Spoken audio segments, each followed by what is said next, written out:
الحمد لله نحمده ونستعينه ونستغفره ونعوذ بالله من شرور أنفسنا ومن سيئات أعمالنا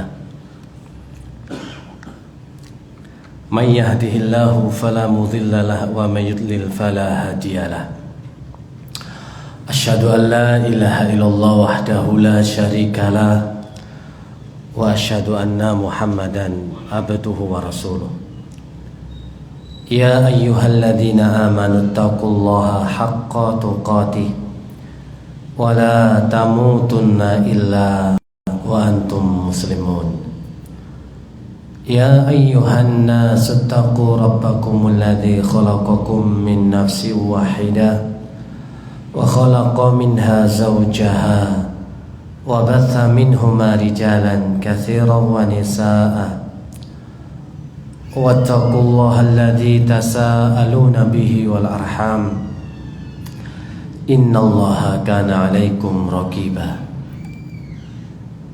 يا أيها الذين آمنوا اتقوا الله وقولوا قولا سديدا يصلح لكم أعمالكم ويغفر لكم ذنوبكم ومن يطع الله ورسوله فقد فاز فوزا عظيما أما بعد jamaah salat maghrib rahimani wa rahimakumullah. Marilah kita bersyukur memuji kepada Allah atas limpahan nikmat taufik hidayah yang diberikan kepada kita semua. Yang kedua, salawat serta salam semoga tetap tercurahkan kepada junjungan kita Nabi besar Muhammad Sallallahu Alaihi Wasallam, kepada keluarga beliau dan kepada para sahabatnya serta kepada para pengikutnya. Melanjutkan kita kajian dari adab pergi ke masjid. Yang terakhir kemarin kita membahas menunggu ditegakkannya sholat dengan berdoa dan berzikir. Ini adab kita, ini menunggu ditegakkannya sholat dengan berdoa dan berzikir. Para ulama menjelaskan, salah satunya adalah Ibnu Qudamah rahimahullah dan selainnya, yakni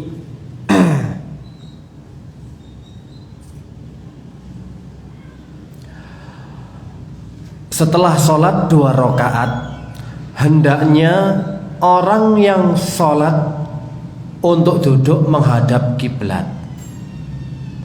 Jadi apabila seorang muslim memasuki masjid, lalu dia sudah sholat tahiyatul masjid, hendaknya dia duduk menghadap kiblat dengan menyibukkan diri berzikir kepada Allah dan berdoa, atau membaca Al-Quran, atau dia diam dan janganlah ia membicarakan masalah duniawi. Jadi kata Ibnu Qudamah, dengan adab ini kan ada hadis toh kemarin, wa idza dakhala al masjida kana fi sholati ma kanati sholatu tahbisuhu wal malaikatu yusalluna ala hadikum ma dama fi majlisi alladhi shalla fihi yaquluna Allahumma arhamhu Allahumma fir lahu ma lam yu'dhin fihi ma lam yuhdits. Apabila seseorang memasuki masjid, maka dia dihitung berada dalam sholat selama sholat tersebut menahannya di dalam masjid. Dia terhitung terus melaksanakan sholat selama sholat tersebut menahannya di dalam masjid. Maksudnya dia nggak ada kepentingan lagi kecuali menunggu sholat, menunggu iqamah dikumandangkan, maka dia dihitung tetap melakukan sholat, pahalanya seperti itu.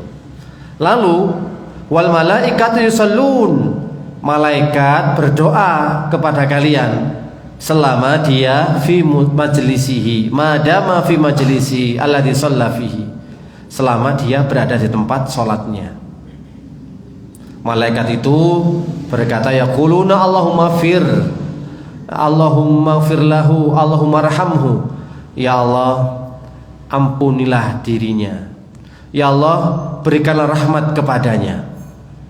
Selama dia tidak menyakiti orang lain dan tidak berhadas. Syaratnya selama dia tidak berhadas dan juga tidak menyakiti orang lain. Jenengan sholat nih, entar lagi kan isya atau maghrib tadi ya, sholat maghrib. Sudah sholat tahiyatul masjid atau sholat sunnah 2 rakaat. Nunggu imam datang atau nunggu memang pas pada saat untuk iqamah dikumandangkan, maka Anda tetap mendapatkan pahala sholat. Terus sholat sambil, kalau kita nanti terus berzikir membaca Al-Quran, malaikat terus mendoakan kepada kita, semoga Allah mengampuni dirinya, ya Allah rahmatilah dirinya. Terus selama dia tidak berhadas dan tidak mengganggu yang lain.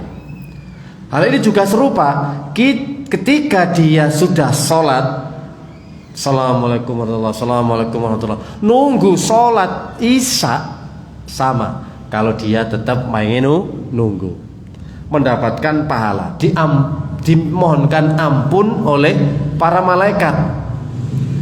Dungane malaikat ya luwih idek diijabahi ketimbang doa-doa dewe.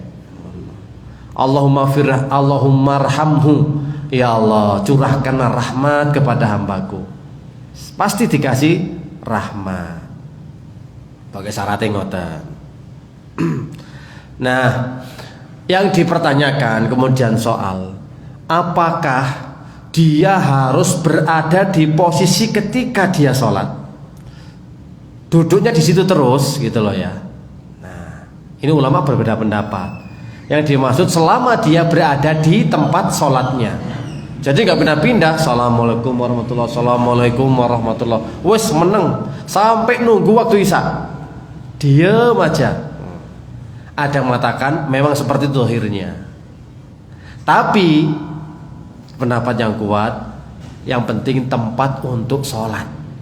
Kalau ini semua tempat sholat, walaupun kita berpindah, yang penting kita isi dengan kegiatan berzikir, berdoa, membaca Al-Quran, itu tetap akan mendapatkan nilai pahala tersebut. Jadi bebas, boleh pindah duduk, yang penting jangan berhadas atau ngomong perkara masalah duniawi, bahas bisnis, bahas pembunuhan misalnya Pak ya, bahas sihir gaib ngono Pak ya. Oh tapi sihir gaib itu ilmu Pak, ilmu tauhid Pak, mboten napa-napa. Selama yang dibahas itu sesuatu yang bermanfaat, bermaslahat, insya Allah tidak ada masalah. Yang penting bukan bisnis atau masalah dunia-dunia yang enggak penting. Itu tadi pembahasan kita yang terakhir kemarin. Selanjutnya, adab selanjutnya nih ya.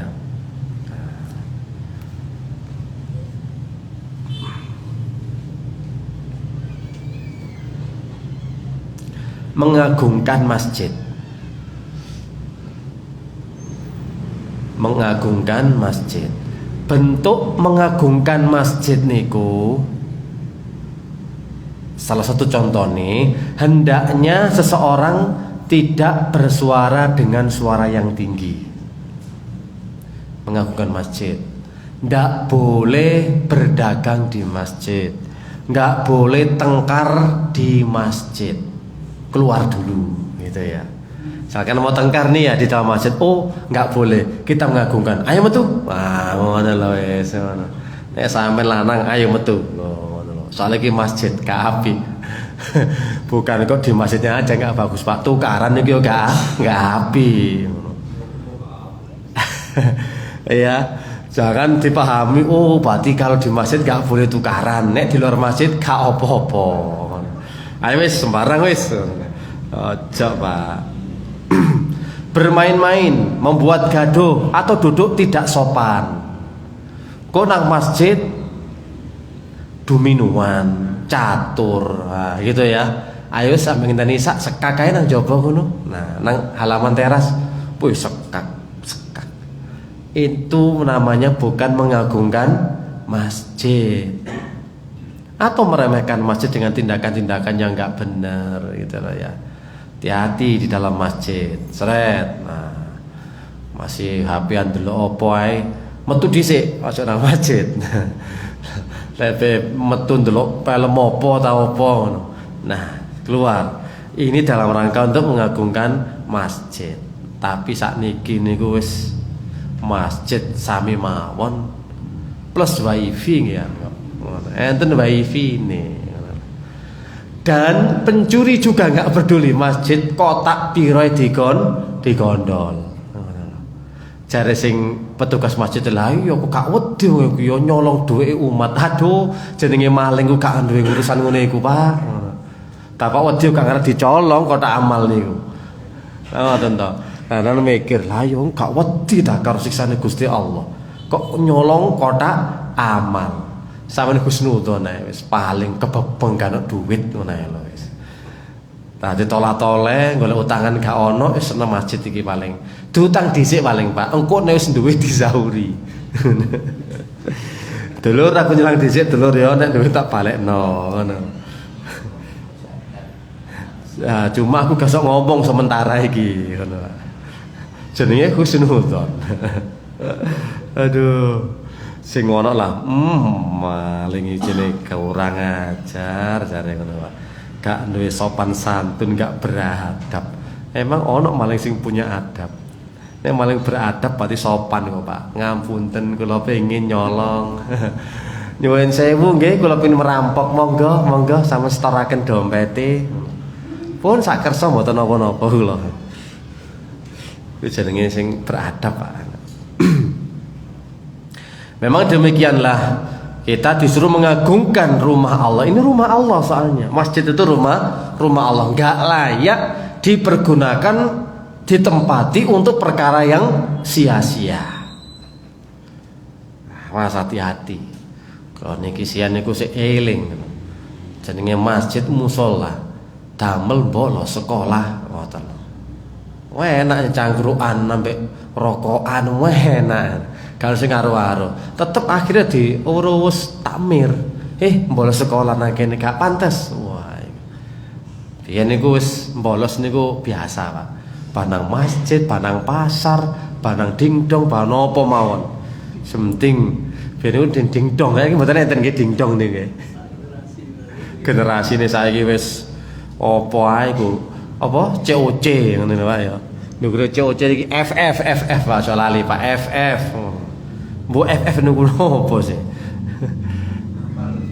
Loh, ya nopo? Peneliti kula niki.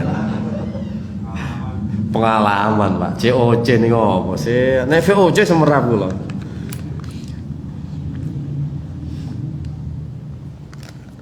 Oke, nggih ngoten, jenengan ngenteni Isa malah giman kok HP-ane ngegame sampai Isa. Nggih mboten layak, mboten pantas. Ngoten lho.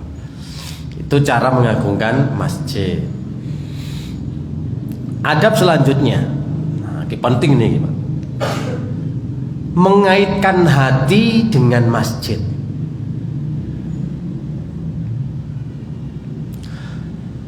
Jadi gini Pak, berusaha semaksimal mungkin untuk selalu hati ini dikaitkan dengan masjid.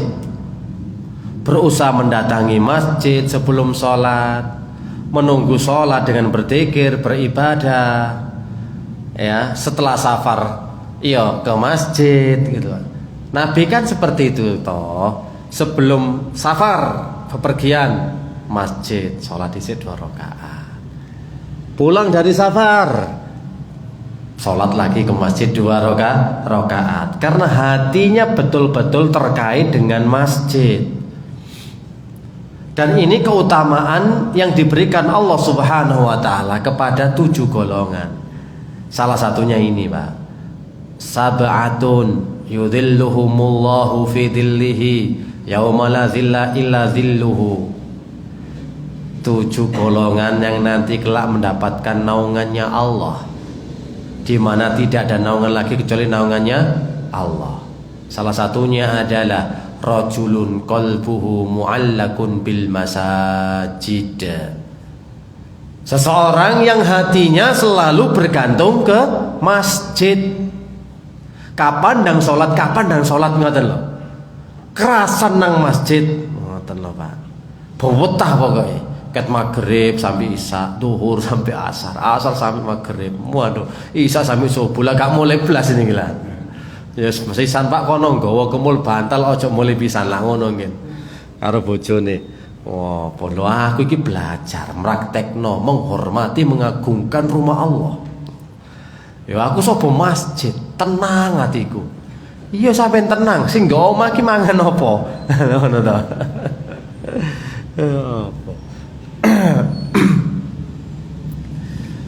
Berusaha. Nah, jadi salah satunya 7 golongan yang nanti akan mendapatkan naungan dari Allah Subhanahu wa taala, yang mana seseorang atau laki-laki yang hatinya selalu terkait dengan masjid. Dan jenengan bisa lihat bagaimana sifat-sifat orang yang memakmurkan masjid rumah Allah dalam surat Taubah ayat yang ke-18.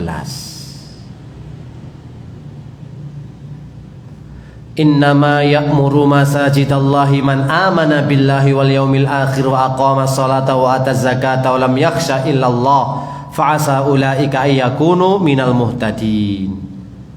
Innama sesungguhnya ya'muru masajidallah, yang memakmurkan meramaikan masjidnya Allah, rumah-rumah Allah adalah siapa? Man amana billahi wal yaumil akhir, mereka yang beriman kepada Allah dan hari akhir. Mereka yang aqamas shalah, melaksanakan salat, wa ataz zakah, menunaikan zakat, walam yakhsha illallah, tidak mereka takut kecuali hanya kepada Allah.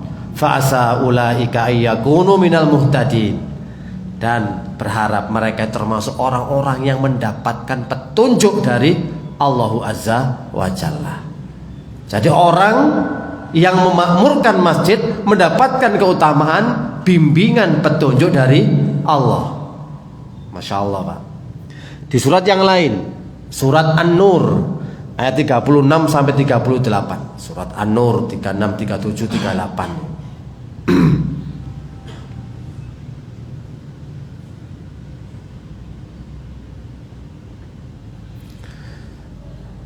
Jadi fi buyutillah fi buyutin azinallahu an turfa'a wa yudhkara fiha ismuhu wa yusabbihu lahu fiha bil wudu'i wal asal. Di rumah-rumah Allah itu diizinkan untuk berzikir dengan menyebut nama Allah dan bertasbih bagi Allah, baik di waktu pagi dan di waktu petang. Yang lebih hebat lagi adalah rijalun, seorang laki-laki atau laki-laki, la tulhihim tijaratun wala bai'un an dzikrillah. Dia tidak lalai untuk berzikir kepada Allah meskipun dia berdagang, berniaga, berbisnis, jual beli, tapi tidaklah perdagangan perniagaan itu melalaikan dia untuk mengingat Allah Subhanahu wa taala dan melaksanakan salatnya. Yakhafuna yawman tataqallabu fil qulub, karena dia takut ketemu di hari yang menjadikan hati itu bergetar, mata terbelalak karena peristiwa yang sangat menakutkan. Kadang-kadang seseorang itu karena jual beli, perniagaan, perdagangan, karena pekerjaan, mereka lalai untuk berzikir dan menegakkan sholat. Tapi orang memakmurkan rumah-rumah Allah itu ini cirinya. Walaupun dagang tetap memakmurkan masjidnya Allah Subhanahu wa taala. Karena Bapak hatinya terus terkait. Keuangan ono pengajian dintenteni. Ngono lho Pak. Kapan pengajian mana iki? Oh meneso. Kate tambahi mana ta ngaji bendina esuk surawan bengi ngono lho. Walah. Ngaji sak wulan pisane wis asar-asen kate esuk surawan bengi. Wis kok mangan lho sedina ping 3 ngaji. Sing teko ya siji loro wae. Tapi nek undangan mangan ping 3 ya sing teko akeh ngoten lho. Benten. Nek undangan ngaji ku benten, Pak. Soalnya akeh setane. undangan mangan ya ke setane kan padha. Cuma nek nak mangan iku setane nyurung. Nek undangan ngaji setane ngojok-ngojoki. Bedane ngono padha ke setane jane ngono. Undangan iki. Jenenge hati hampa. Hati nek butuh gizi makanan jiwane ya ilmu. Itu asupan gizi nutrisi untuk jiwa. Nah, kalau jasad saja butuh nutrisi apalagi jiwa. Lebih butuh lagi daripada makan dan minum. Lihat bagaimana Rasulullah SAW saking cintanya kepada masjid. Bagaimana hatinya selalu bergantung dan terkait dengan masjid. Ja'ala buyutahu ila jiwaril masjid. Nabi itu membuat rumah di sebelah masjid. Saking senengnya mbek masjid. Urip niku ayem. Nek hidup masjid niku krungu adzan masyaallah enake sing adzan. Ngoten to. Ya ana sing pikir masjid yo gak budal-budal ya ana Pak wonten ngoten niku. Aduh grebeken sapa sih adzan iki? Ya ngono-ngono Pak. Iku wis wah, dikecilkan toanya Pak. Ini mengganggu ini, meresahkan masyarakat. Wah kena undang-undang jenengan. Aduh. Hadza sya'nul muhibbu ma'al mahbub. Karena orang itu mencintai, kalau mencintai sesuatu pasti mendekat. Lah jenengan kepingin urip nang Jakarta, jelas ngidek nang Jakarta. Aku pengin urip idek mall rek, ya pasti golek engko sing idek mall, cek gampang shoppinge misale. Lah jenengan kepingin aku tenang, adem, apa maneh untuk menghabiskan masa tua. Wis tak ges apa masjid ae. Ya golek sing idek masjid. Kok akhirnya pojok samping kan padha ngemper nang masjid kabeh. Ya nek sahabat sinten sing sufah ngono Pak ya. Iki lho Pak. Yang ada di masjid iki lho sahabat-sahabat Rasulullah sallallahu alaihi wasallam sing gak duwe nggon, gak duwe panganan. Napa jenenge? Ahlus sufah. Aku kuwatir ahlus sufi ngono lho Pak keliru. Ahlus sufah. Alias ngemper nang ngarepe masjid. Itu sekitar berapa? Antara 70 sampai 90 orang, Pak. Orang-orang muhajirin sing gak duwe panggonan teng Madinah, sing gak duwe omah, akhirnya ngemper jenenge ahlus sufah. Mugi masjide ngono Pak ya, ono kono lho Pak, ngemper. Ngoten. Dadi nek Nabi nggo panganan ya baru mangan, kalau panganan ya wis santai ae. Saonoe, masyaallah. Dan Abu Hurairah itu salah satunya ahlus sufah. Nah, selalu mendekat karena cinta kepada Allah, rumah Allah. Terus dalam riwayat Muslim, ini bagaimana contoh Rasulullah itu senang sekali di masjid itu ya. Kana idza shalal fajr jalasa fi musallahu hatta tatlu asy-syamsu. Hasanan. Di surat Muslim, Nabi itu biasanya kalau sholat fajar, setelah sholat fajar beliau duduk di tempatnya sampai matahari terbit, mboten terbenam lah, mboten muncul blas lah, sampai matahari terbit ngoten lho. Saking sering nang masjid pun biasa ngoten niku. Tadi mari sholat subuh, misalnya kan ono pengajian Pak ya wis dzikir, ya maca Quran, kadang ya ndelok sahabat-sahabat guyon, kadang cerita-cerita masalah jahiliyah. Awak ndek ben yo opo kok nyembah Lata Uzza ngono ya sahabat-sahabat itu. Senyum-senyum, ketawa-ketiwi. Nabi ya ikut senyum biasa.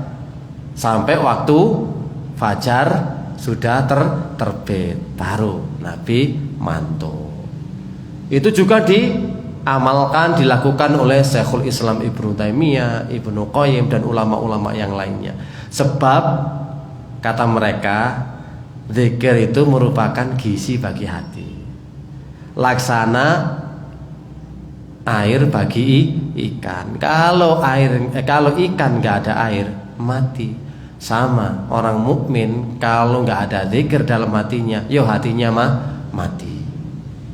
Betah Pak, nang masjidku betah.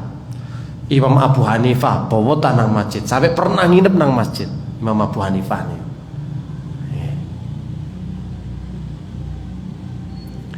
Lalu kebiasaan Rasulullah, kana idza raja'a min safarin au ghazau bada bil masjid.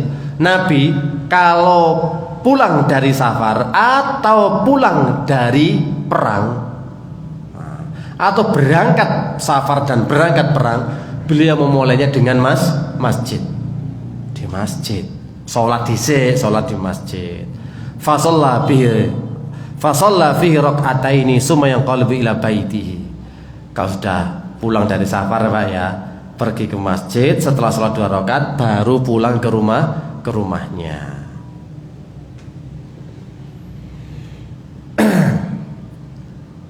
Terus kebiasaan Nabi juga kalau ada permasalahan musyawarahnya juga di masjid. Enak Pak, rumah Allah ya Pak. Nah, sampai nang rumah bupati kerasan enggak? Presiden kerasan enggak ono pendopo, tenang, adem ayem, harusnya ngoten. Pemane ki omahe Allah Subhanahu wa taala, zat penguasa alam semesta. Harusnya ya tambah tahu benang. Saking tenange keturun. Sekak mulai sing nang omah nyap-nyap. Sakono nang omah masjid e kok mulai pisan. Aduh. Wah, enak ide aku nang masjidku bawa tak kerasan ya. Ono omah sampean celatu tok ae. Aduh. Musyawarah hal ada apa-apa itu di masjid. Saking senengnya Nabi berada di masjid. Bahkan ini ulama-ulama terdahulu Pak, kita sampaikan kisah mereka saking sawenenge nang masjid. Para a'immah, Imam Syafi'i, Imam Ahmad, Imam Abu Hanifah, ya, Imam Malik, semua itu kalau ngajar pelajarannya itu di masjid, ngumpul di masjid pokoknya. Dan senang juga mereka berada di masjid. Ibnu Juraij berkata, kanal masjidu firasa ata'in 20 sanatan wa kana min ahsanin nasi sholatan. Dulu katanya ini ya, Atok bin Rabbah menjadikan masjid itu tempat tidurnya selama 20 tahun. Turunin nang masjid. Mboten semerap niki pun izin dhisik karo bojone, ngoten lho. Pun niru-niru ngoten lho. Tapi nek jaman biyen Pak, ciri-ciri jenengan sik gelem sapa? Masjid tilem teng langgar teng musala. Mbok kathah niku. Wis. Napa? Lah nggih, kas kathek dim-diman Bejim-dim iki nggonku. Wah, wis siap-siap punan, kuatah punan. Arek sian iku cilik sapa Mas? Masjid. Lah arek cilik saiki sapa ndi? COC. Oh, sapa ngono ya, Pak? COC. Wah, iki.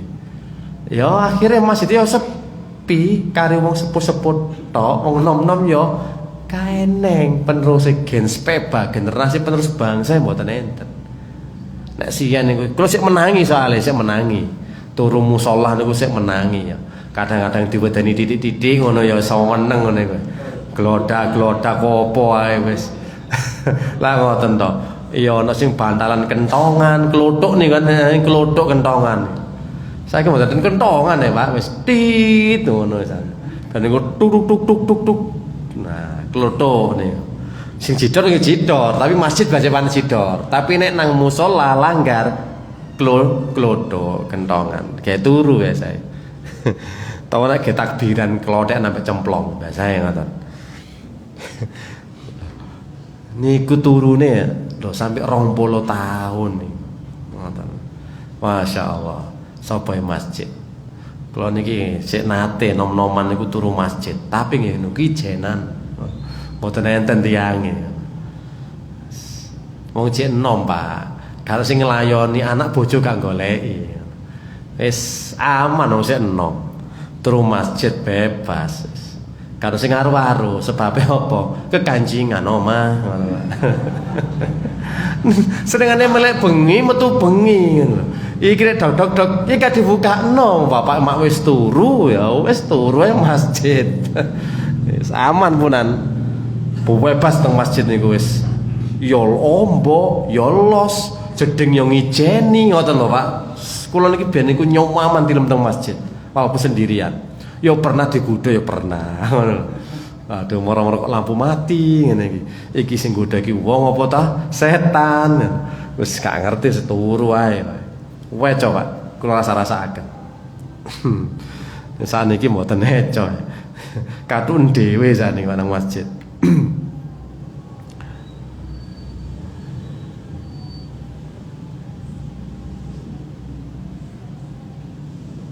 Qala Sa'id bin Musayyab. Sa'id bin Musayyab niki, Pak. Ma adzinal muadzinu mundu 30 sanatan illa wa ana fil masjidi. Sa'id ibn Musayyab niki mantune Abu Hurairah. Abu Hurairah kan ahli hadis. Sa'id bin Musayyab kibaru tabi'in, yo ahli Quran, ahli hadis. Sa'id bin Musayyab duwe anak, Pak, Masya Allah. Pokoknya super anaknya, Pak. Kawi siji. Nah, kandhane jenengan. Hafal Quran, pinter agama, wayu sisan. Sampai pernah dilamar jenenge khalifah, anaknya presiden. Dilamar. Teko nang pesantrene Sa'id ibn Musayyab. Tak cerane titik saiki. Teko jebret. Yai, mane ngoten nggih. Kula kepengin lamar yuga jenengan. Lah jenenge wong saleh, Pak, sing didelok iku agamane duduk harta tahtane. Semerapunan, oh arek iki kurang apik agamane. Ya ditolak. Oh ndak, cek durung wayahe, ngoten.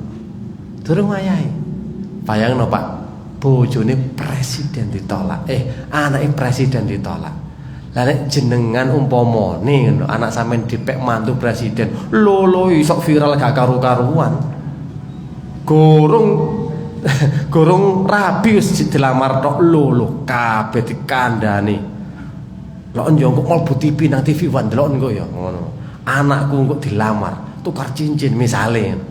Lho, tapi bagi orang soleh, para ulama dan ahli ilmi, bukan itu tolak ukurnya. Ditolak, Pak.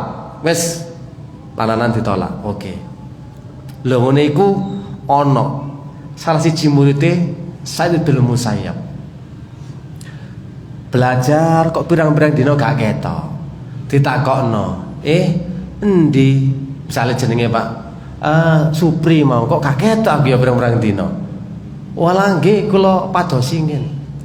Goleki informasi ternyata bojone mari mati. Duda, Pak. Supri mang duda. Ngono ya. Wis. Pun sampai mari bergabung melok maneh teng pelajarane Sa'id ibn Musayyab. Mantun pelajaran ditakoni, "Pri tekon dia gak ketok pirang-pirang dina." "Nggih ngapunten, Nyai." Wis kula basa pojok kampungan mawon, Pak. Nek sampean paham. Kula bahasa Arab percuma gak paham jenengan ngene. Nggih, tambah bingung ngene. Sutane pojok kampung enten mawon, cek paham. Nggih ya enten ewo napa?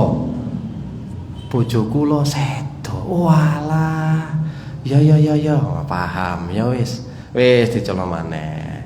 Sret. Tapi diperhatikan, Supri niku akhlake yo apik, ya ngono. Tapi gak duwe apa-apa. Yo melarat gak duwe apa-apa, tapi akhlake apik, belajare yo apik. Ngoten tok. Nolakane presiden dadakno, lho, saya nyeluk oleh pirang-pirang dina kan nek lanang kan gak ono masa idah to, Pak. Siji wong wedok. Rodok suwe titik, lah ngoten to. Berapa wulan ngoten lho. Nek wong lanang gak idah-idahan wis. Mari bojo mati golekno maneh ya budal. Ngoten to, Pak. Ngoten Pak Imam.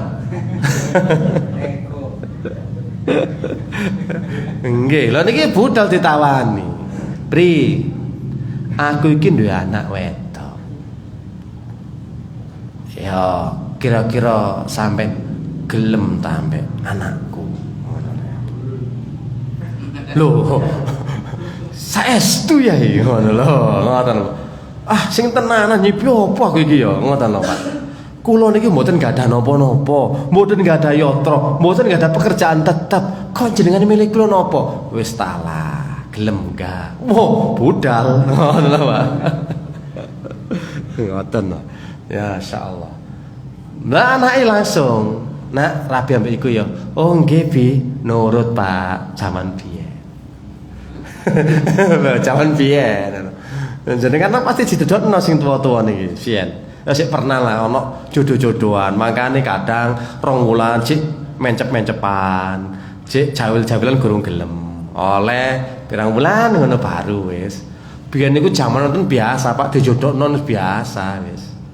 Sakniki jodokno kampungan itu jaman Siti Nurbaya. Milih-milih saiki. Sik, pekerjaane apa dhisik? Nggawa apa nang omah iki? Martabak apa roti goreng iki? Nek nggo pentol iki apa? Lah biyen ngoten. Nggih Bi kula nurut mawon. Ya wis lah. Engko tak terno nang omahe Supri. Ya wis. Langsung diterno, Pak. Bengine iku ya wis. Sik Pri ya, entar nongko nang kono wis. Oh, nggih. Lho Supri mulai wis kondo nang tangga-tanggane. Aku rabi maneh. Aku rabi maneh oleh ane Pak Yai. Lho temenan ta. Wong yo padha setengah gak percaya Pak ngono. Supri gak nglendur ta. Ojo-ojo mari ditinggal bojone le wong iki ngono lho Pak. Supri iki iso nggih viral iki. Oh, saweneng Pak tangga-tanggane tenan ta. Tanggane antara percaya dan tidak Pak. Saestu kula niki ngono. Kok sene mboten enten niatan wong kula sing dijaluk wong ya napa terkenal wingi nolak anake Pak Presiden dadak milih aku. Wis rondo gak ndek apa-apa ya gak gandeng-gandeng nemen ngono. Ya wis lah. Tapi agamane sae. Dan ternyata lho sing lanang iki ya ngono, Pak. Dia diajari kali yugane Said Ibnul Musayyab. Diajari wong pinter agama. Hafal Quran, hafal hadis, pinter agama, tur ayu pisan. Sopo gak kepincut kaya ngono. Ayo ngono. Saumpama kula nggih gak mikir nek kula nggih mboten mikir asline. Saya mikir kan bojo kula nggih. Nek kula mboten mikir. Ya Allah. Jadi kisah Said bin Musayyab ketika punya mantu niki luar biasa. Golek sing agamane tepat. Apik Supri ku lugu ngoten lho. Tapi memang nggih rakyat jelata. Tapi yang dinilai oleh Said bin Musayyab murite sing tepat agamane, tepat akhlake. Dados niki pelajaran damel kula lan panjenengan nek golek mantu tolak ukure nomor 1 agama. Nek iso Ustaz yo bondo yo agama ngono lho. Agama tok kan bondone yo dingone apa kul wae lek lan. Yo nek iso loro-lorone yo mantap ngono lho. Siji kan agama. Lah iki ngono Pak. Padahal tunkahul mar'ah li arba'in. Perempuan itu dinikahi karena 4 perkara. Ya karena ayune, ya karena hartane, karena nasabe, karena agamane. Kok pas 4 kenek nang bojone Supri iki mawon. Agamane, wah, pinter sing wedok dimane Supri. Nah wis. Nasabe keturunane ulama gede, iki baru tabiin. Ayune ojo ditakoni, terkenal pol ayune. Anake yai kok. Lho. Nek ben ku Pak ya terkenal, pokoke bojone yai ku ayu. Mangan turunane genetike anake ya melo ayu. Lah ngoten to. Sing berhak oleh bojo ayu kok golongane Pak Yai, pejabat, wong sugih. Ngono iku lho Pak. Ya telu iki Pak panjenengan sing berhak. Sing biasa lho Pak, sing biasa bojone ayu ku ya wong sugih, pejabat ambek yai ngene iku Pak. Muga-muga ustaz ketularan lho. Lah ngoten biasa. Lah duduk yai duduk ustad yo sampean sabar. Duduk kelas iku wis purun kalian jenengan iku syukur jenengan iku Tuhan. Alhamdulillah.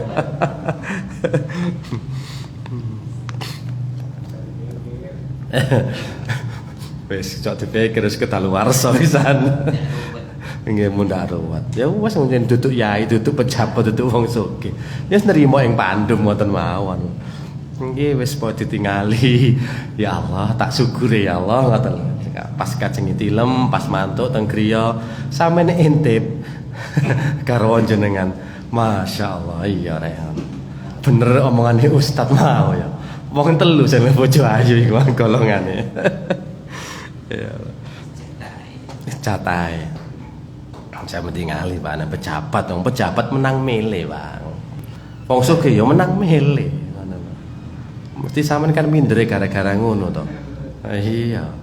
Wis kate nyenengi wong iku gak wani wis saingane ngono nggawa chat pribadi Aduh. Pun ceritane ngoten mawon Supri mau. Nah, Said bin Musayyab niku ngomong ngene, Pak. Emang iku mau terose tidaklah ya seorang muadzin mengumandangkan azannya selama 30 tahun melainkan aku sudah berada di masjid. Saking terkaite hati ini di masjid. Durung teko muadzin Said bin Musayyab pun ndugi selama 30 tahun.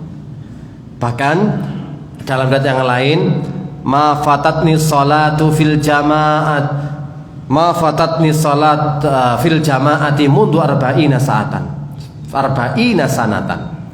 Aku belum pernah telat takbiratul ihram dalam salat selama 40 tahun. 40 tahun gak tahu telat. Ngoten mawon.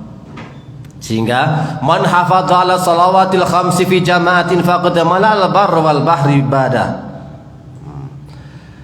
Barang siapa yang menjaga sholat 5 waktu secara berjamaah, maka dia telah memenuhi langit dan bumi, daratan dan lautan sebagai bentuk ibadah. Itu kata Said ibnul Musayyab. Lanjut lagi. Nah, ada lagi nih Pak. Sampai-sampai nih bagaimana para ulama terdahulu saking cintanya terhadap masjid.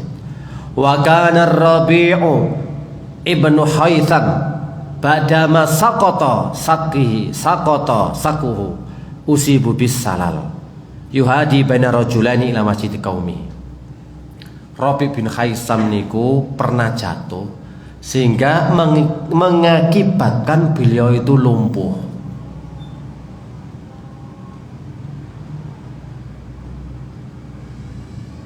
Oh, dereng. Loh, pun isak niki.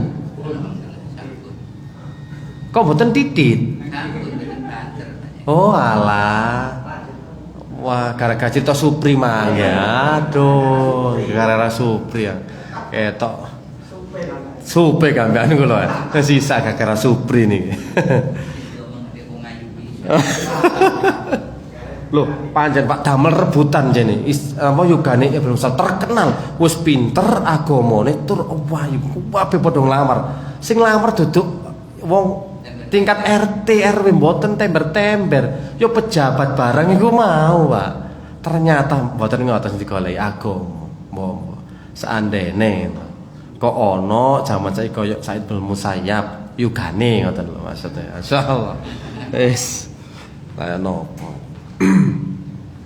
Terus sampai dia lumpuh. Tapi karena semangatnya dia menghadiri masjid, dia dipapa dengan 2 orang laki-laki, dituntun untuk menuju masjid. Bahkan sahabat-sahabat yang lain berkata, wahai Rabi' bin Khaisam, laqad rakhasallahu laka law shallaita fi baitika la ba'sa. Allah kan sudah memberikan rukhsah kepada inti, kepada antum. Seandainya anda sholat di rumah, kan karena lumpuh, iku lo nggak ada masalah, nggak apa-apa sah sholat sampean. Kemudian DE ngomong Pak jawab, Walakinni astahi an asma' munadillah hayya 'alas shalah hayya 'alal falah fala ujibu.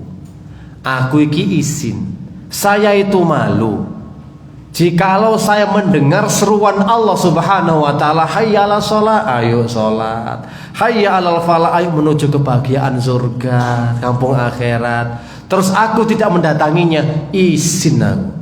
Dijak salat, dijak bahagia, dijak nang swarga kok aku emoh gak budal. Dijak kenduran, dijak golek duit atau dijak njupuk duit tok ngono lho. Apa gak budal awak ndek walaupun loro, walaupun lumpuh, budal ngono. Setiap warga harus datang mendapatkan uang 1 juta per kepala. Budal-budal, Pak. Lah ngoten to. Lah niki nggih ngoten, Rabi bin Haisam ngerti yakin seperti itu, maka beliau pun tetap hadir meskipun sudah mendapatkan rukhsah karena dia jatuh kecelakaan kena musibah lalu lumpuh, tapi tetap Masya Allah luar biasanya seperti itu. Wa qala Rabi'ah bin Zaid, satu lagi Pak, ma'azal mu'adzinu li salati dhuhri mundu arba'ina sa'anatan illa wa ana fil masjidi illa an akuna maridan aw musafiran. Selama 40 tahun pada waktu sholat zuhur aku nggak pernah luput dari yang namanya azannya muadzin, dan aku selalu berada di masjid, melainkan ketika aku sakit ataupun ketika safar. Selama aku berada di rumah nggak pernah telat sholat zuhur itu. Muadzin kalah cepat, kalah dhisik. Saking apa Pak? Seneng nang masjid. Durung wae adzan wis cangkrukane masjid iki rumah Allah, tenang nih. Lho pun mati berarti sudah selesai. Nggih. Pas punan ceritane terakhir niki wau. Kadang-kadang yang lanjut ceritane Supri wau Pak nggih. Insyaallah nih. Mugi-mugi saged bermanfaat. Subhanakallahumma wa bihamdika asyhadu an la ilaha illa anta astaghfiruka wa atubu ilaik. Wassalamualaikum warahmatullahi wabarakatuh.